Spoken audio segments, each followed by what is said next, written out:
Ini ada dua pendapat yang berbeda, tapi bukankah soal demokrasi kita bicara bukan hanya tujuan, tapi proses deliberatif, proses yang kemudian harus disampaikan ke tengah-tengah publik atas ide-ide yang kemudian disampaikan, tentu berbasis fakta dan data. Tadi saya mengutip dari apa yang disampaikan oleh Bung Semar. Kalau dekanat, rektorat sudah bicara, satu. Kalau sudah ada putusan pengadilan Bambang Tri Mulyono ya terkait dengan putusan dari ijazah palsu, itu sama juga tudingannya kan, ijazah palsu. Lalu apalagi yang mau dipermasalahkan? Ini tentu menjadi pertanyaan publik. Ya, sedikit Mas, sebelum Pak Rizal. Kebetulan saya sendiri yang juga nggak sendiri, bertiga. Ini pernyataan dari bukan dari saya, tapi pernyataan dari Bung Semar dan juga Dr. Ismon yang ketemu dengan wakil dari UGM. Ada dua wakil rektor di sana, Prof. Aris Sujito dan Prof. Wening, ya gitu. Dan mereka pada saat pertemuan itu, makanya 1 jam lebih, itu sebenarnya kalau itu dan itu janjinya UGM untuk memutar itu atau memberikan, dan sampai sekarang tidak diberikan. Gitu. Ijazahnya? Bukan, ya kalau ijazahnya jelas tidak di UGM, ijazahnya nggak ada di UGM. Oh, UGM mengatakan bahwa ijazahnya tidak ada di kami. Tidak ada di UGM, ada di yang bersangkutan. Kopinya juga mereka nggak mau mengeluarkan. Oke, baik. Padahal mereka katanya punya 34 kan ada biasanya kalau kita nggak tahu tahun 85 ya, kalau kita kuliah ijazah itu kan kopi salinannya itu ada di kampus. Betul. UGM itu nyatakan tidak, yang jelas kami ke sana tuh hanya naratif saja. Bukan menyatakan nggak ada dong, tapi nggak mau menunjukkan kopinya. Tidak ada. Mereka mengatakan tidak mau menunjukkan karena apa? Tidak mau menunjukkan. Yang jelas di ruangan itu menteri propaganda Nazi juga kayaknya. Gini. Tidak ada atau tidak mau menunjukkan, Mas Roy? Iya kan tidak. Yang jelas gini. Di ruangan itu tidak ada. Untuk orangnya. Gini. Orangnya. Anda nggak ada di sana kok bisa ngomong sih? Bukan ya, karena kesannya nuansanya. Aduh, ini saya mengatakan betul. Di ruangan itu tidak ada. Tapi sempat tanyakan nggak? Saya tanya, sempat tanyakan nggak? Ada nggak kopi atau salinannya di kampus? Ya, mereka mengatakan yang berhak menunjukkan adalah yang punya bersangkutan. Kan itu jelas, Aiman. Jelas gitu loh. Jangan juga tapi tidak ada. Publik seolah-olah tahu bahwa UGM itu menyatakan bahwa tidak ada kopinya. Gini, tapi kan 34 bukti yang tidak katanya ada di gembar-gemborkan itu ada. Bukan berarti tidak ada. Jangan bermain kata-kata. Itu tidak ada di ruangan itu. 34 bukti. Katanya ada apa-apa berlindung di balik tadi. Kalau misalnya itu tidak ada, berarti memang salinan sudah dipastikan tidak ada. Sebentar, Mas, saya ngomong dulu, Mas. Sebentar. Enggak gitu juga. Ya. Gimana, Mas? 34 bukti apa aja misalnya? Bukti misalnya adalah kartu rencana studi KRS, terus daftar peminjaman buku, dan lain sebagainya. Proses-proses kuliah lah. Proses kuliah. Padahal itu sekali lagi nih saya koreksi, ya tidak termasuk yang dikecualikan di pasal 17 di dalam Undang-Undang Keterbukaan. Yang tadi 34 bukti ada. Katanya ada, tapi ternyata tidak ada di ruangan itu. Tidak ditunjukkan. Bahkan skripsinya yang seharusnya itu milik publik. Skripsi seseorang itu kan hasil karya buah pikiran. Seseorang itu harus bisa dibaca di perpustakaan. Itu pun baru last minute.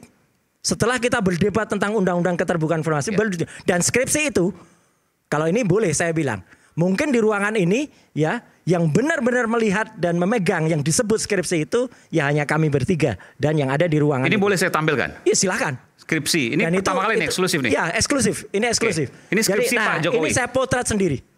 Ini dari mana? Dari UGM? Ini dari UGM. Ya, dan ini saya foto sendiri, jadi saya melakukan. Kita lihat halaman berikutnya. Enggak, sebentar. Artinya skripsi itu ada ya? Ada. Skripsinya ada. Yang disebut skripsinya Joko Widodo itu ada. Ini eksklusif nih ya? Ya, ini eksklusif, belum pernah muncul ya. Jadi ini ada. Kemudian kalau kita lihat halaman berikutnya. Ya, itu disitulah ini udah lari, tapi nggak apa-apa. Ini lihat, ini ketikan manual. Ini ketikan manual, ketikan dengan mesin ketik manual. Ya, ada nanti halaman pengesahan. Itu yang dibuat tidak dengan mesin ketik manual. Coba kita tapi lihat. dengan font yang itu kalau diteliti, font itu jauh mendahului zamannya. Gitu ya. Ini? Nah ini. Ini tidak ada di tahun 85 dengan font semacam ini. Ini adalah font kreasi dari Windows. Yang baru ada di tahun 92. Bahkan tanda tangan Profesor Dr. Insinyur Ahmad Sumitro, itu pun dikonfirmasi oleh putrinya Prof. Ahmad Sumitro. Nama bapaknya bukan itu. Nama bapaknya Profesor Dr. Ahmad Sumitro, pakai U. Bukan tidak Soe. Pakai O. Tanda tangannya juga beda. Ya, tanda tangannya beda. Silakan dibaca lo grafolo. Bakal sehat ini. Loh iya, kan ini justru sehat banget. Ya, namanya juga tidak semacam itu. Jadi saya minta untuk ditampilkan ya. Dan ini kosong. Telah dipertahankan di depan Dewan Penguji. Kok bisa kosong tapi lulus itu kan aneh. Tampilkan full. Iya. Terus berikutnya lagi. Jadi ada halaman yang sangat penting. Yaitu halaman pengesahan atau halaman pengujian Nah, ini lucu lagi. Tidak ada di skripsinya Jokowi. Justru ini ditampilkan pada skripsinya orang lain yang ada di situ. Teman-teman bisa lihat yang paling lucu di sini. Dipertahankan di depan Dewan Penguji tesis. Prof, tesis itu S1 atau S2, Prof? Jujur. S2. Ya. Profesor mengatakan tesis itu S2. Tapi sebentar, ini skripsinya Pak Jokowi. Jokowi nggak punya kayak ginian. Bukan, Mas Roy dapatnya ini dari kampus UGM. Dari kampus UGM langsung. Foto sendiri. Foto sendiri. Tulisannya skripsinya Pak Jokowi. Iya. Dan ini didapatkan dari temennya Pak Jokowi yang ada di situ. Ini saya ada, yang ada lembar pengujian. Terus difoto oleh Mas Roy. Saya foto sendiri. Oke. Keluarnya tulisan Dewan Penguji. Bentuknya buku tesis. dong. Bentuknya buku. Oke. Jadi berdasarkan ini, hal-hal yang sangat ini, kok kayak gini bisa lulus sih gitu loh. Tidak ada tanda tangannya loh ini. Kalau nggak ada tanda tangannya ya skripsinya nggak lulus dong. Kok bisa dapat ijazah? Dan itu di atas skripsi, tesis bukan skripsi. Sekali lagi tesis. S2, Terima ya. kasih Prof. Ya, Ya, saya sedikit ya, Bung Eman ya. Saya Anda mau sedikit. kesini kok boleh kalau menunjukkan. Iya, jadi enggak juga. Oke. Cukup Ya. di sini ya. Cukup di sini saja, kan gitu ya. Gimana Mas Mar? Kok bisa tesis? Jadi menurut saya kan begini, kenapa saya bilang kita ini jadi debat kusir ya. Bahwa ada proses ya. Pak Jokowi itu ketika memang dianggap memasukkan ijazah, sudah banyak sekali proses politik yang dilalui. Apakah memang ketika dia mahasiswa waktu itu dia punya kekuatan untuk memasukkan itu? Apakah dia punya power untuk melakukan pemalsuan Bukan. Ini ijazah kan dan lain itu saya fair sebagainya? juga. Kan dilakukannya belum tentu semasa mahasiswa. atau Iya, semasa- barusan ini Mas. Tapi maksud Bisa saya, sewaktu-waktu verifikasi setelah itu kan itu. sudah clear. Dari proses dia ikut pilkada, dari Saya yakin proses KPU dia nggak meriksa ini, Mas. ikut Saya yakin gubernur KPU bahkan nggak meriksa. sampai pilpres, itu Iya. kan clear. Karena saya juga beberapa kali ya, itu proses dalam pilkada itu selalu diverifikasi, Mas Simon. Sama tim dari KPU, apakah betul ini skripsinya, apakah betul ini ijazahnya. Salah. Kalau skripsi KPU nggak meriksa skripsi. Mas. Apakah Ijazah. betul itu ijazah dan lain Ya, sebagainya. salah, kan? Itu selalu memang diverifikasi oleh tim dari KPU. Ya. Dan ini kan jadi kayak mencederai akal sehat kita ya, bahwa proses itu dilewati semua dan baik-baik saja. Gitu loh. Dan Ya, kalau sekarang salah jangan diulangi, persoalannya Mas. memang Pertanyaan saya gini, kemungkinan apa sehingga bisa mematahkan apa yang Mas Roy sampaikan? Misalnya tulisannya tesis bukan skripsi. Ya, mungkin- Fontnya font yang Ya, Windows Anda katakan. font ya. Windows, Bahkan, Times New Roman. dulu kan saya nggak tahu tahun 85 sudah ada mesin ketik elektrik. Ada mesin ketik elektrik IBM typewriter, ada mesin hurufnya nggak kayak gini. Hurufnya nggak kayak gini. Anda Nggak meyakini kayak itu gini. ya? Yakin saya. Karena apa? Karena saya kerja di toko komputer waktu itu, Mas. Oke. Jadi saya tahu pasti. Dan ini Anda pastikan ini tulisan dari Windows. Baru. Print out dari mesin Windows dan setidaknya ini keluarnya dari mesin laserjet atau inkjet. Dan inkjet atau laserjet itu keluar di atas tahun 92. Oke.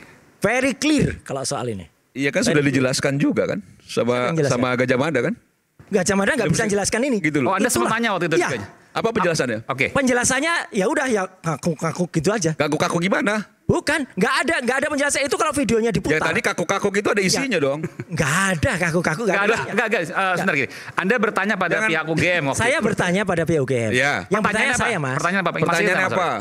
Kok bisa pada tahun 85 Ya. itu ada saya ada Ya, Pak UGM Iswan. dengar nih, terus? Ya, UGM dengar Ya. dengar ini. Ya, Ya. kalau UGM membantah silahkan putar film utuhnya. Itu ada statement saya.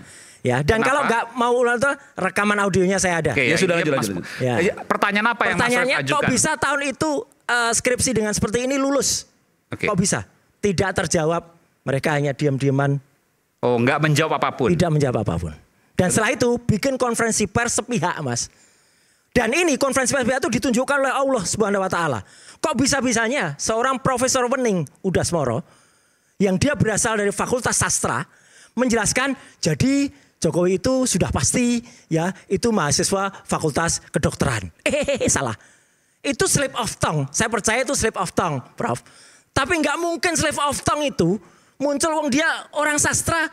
Jokowi itu kehutanan, bisa-bisa aja dia bilang kedokteran. Kalau memang tidak ada petunjuk dari Saya aja Allah pernah SWT. sering kali disebut kuliah di FISIP tapi Baik, nanti kita akan lanjutkan. Jadi maksud saya biasa aja itu Tetap sama gitu kami loh. Rakyat Bersuara.